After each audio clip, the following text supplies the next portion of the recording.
Bienvenue dans cette série Le pharmacien face aux interactions médicamenteuses. Madame Janssens est une dame âgée de 69 ans.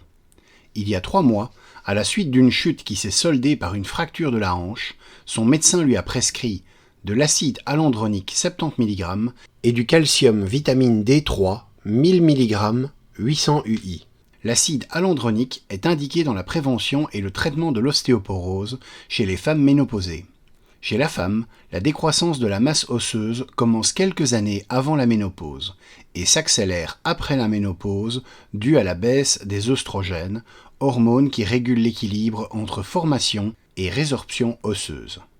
Les œstrogènes freinent l'activité des ostéoclastes, cellules responsables de la destruction de l'os, et favorisent la formation osseuse par les ostéoblastes. Leur diminution entraîne donc une augmentation de la résorption osseuse et une diminution de la formation osseuse, provoquant une perte nette de densité osseuse et une fragilité accrue des os. Ce déséquilibre favorise l'apparition de l'ostéoporose et augmente le risque de fracture chez les femmes ménopausées. L'acide alendronique est un médicament appartenant à la classe des bisphosphonates. Ces derniers ralentissent la résorption osseuse en bloquant l'action des ostéoclastes. Ainsi, ils sont aujourd'hui utilisés dans le cadre de diverses pathologies dans lesquelles on observe une activité de résorption excessive, ostéoporose, maladie de Paget, myélome. En ce qui concerne leur structure, les bisphosphonates sont des analogues synthétiques du pyrophosphate inorganique. Ils possèdent un squelette commun, phosphore-carbone-phosphore, qui a une forte affinité pour les cristaux d'hydroxyapatite de calcium de l'os. Afin de leur permettre d'exercer pleinement leurs effets au niveau de l'os, les bisphosphonates doivent être associés à un supplément en calcium.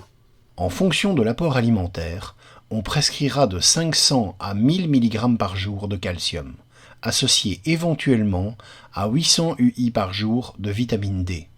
Cette dernière augmente l'absorption intestinale du calcium et sa fixation sur l'os. Ce matin, M. Janssens vient renouveler le traitement de sa femme.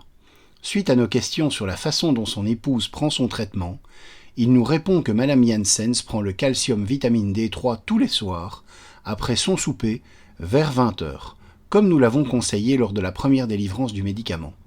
Concernant la prise de l'acide alendronique, elle respecte également nos conseils en le prenant 1 fois par semaine, tous les mardis.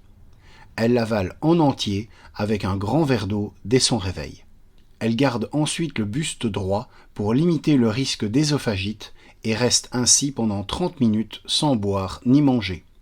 D'habitude, elle le prend avec un verre d'eau du robinet, comme nous l'avons vivement conseillé. Mais la dernière fois, elle a utilisé une eau de la marque Courmayeur, car il y a eu une coupure d'eau dans son immeuble. Son mari nous demande s'il est vraiment important de prendre ce médicament avec de l'eau du robinet.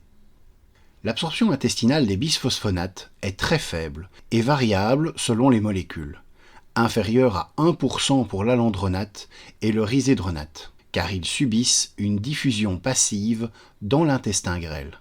La présence d'aliments ou de minéraux, en particulier le calcium, au cours de la même prise, réduit encore cette faible biodisponibilité. C'est pourquoi Mme Janssens doit prendre l'acide alendronique à jeun, avec une eau faiblement minéralisée, idéalement l'eau du robinet, au moins 30 minutes avant la prise de nourriture ou de tout autre liquide que cette eau. En revanche, nous lui déconseillons fortement de prendre l'acide alendronique avec l'eau de Courmayeur, qui contient une grande teneur en calcium. Cette eau est l'eau plate la plus riche en calcium commercialisée en France. À titre comparatif, l'eau de Courmayeur renferme 557 mg de calcium par litre, tandis que la teneur moyenne en calcium de l'eau du robinet est de 70 mg par litre. L'acide alendronique possède une structure chimique comprenant des groupes hydroxyles. Il peut ainsi se lier aux cations polyvalents comme le calcium, le fer, le magnésium, le zinc ou l'aluminium, ce qui conduit à la formation de complexes stables, insolubles, appelés chélates. Ces derniers ne peuvent pas être résorbés au niveau de la muqueuse intestinale et sont éliminés dans les fesses. La conséquence est une diminution de l'absorption digestive de l'acide alendronique, au risque d'annuler les effets de la molécule. Ainsi, l'eau du robinet ou une eau minérale très peu minéralisée permet d'éviter cette interaction et d'assurer une absorption optimale du médicament. Il est également recommandé de prendre un bisphosphonate à distance de tout autre médicament, en particulier ceux contenant du calcium, du fer ou du zinc. Une attention particulière doit être portée aux antiacides contenant du carbonate de calcium ou de l'hydroxyde de magnésium et d'aluminium. Il est conseillé de respecter un intervalle de 2 heures minimum entre la prise de bisphosphonate et les antiacides. Merci de nous avoir suivis dans cette présentation. Nous vous donnons rendez-vous dans une prochaine vidéo. À très bientôt.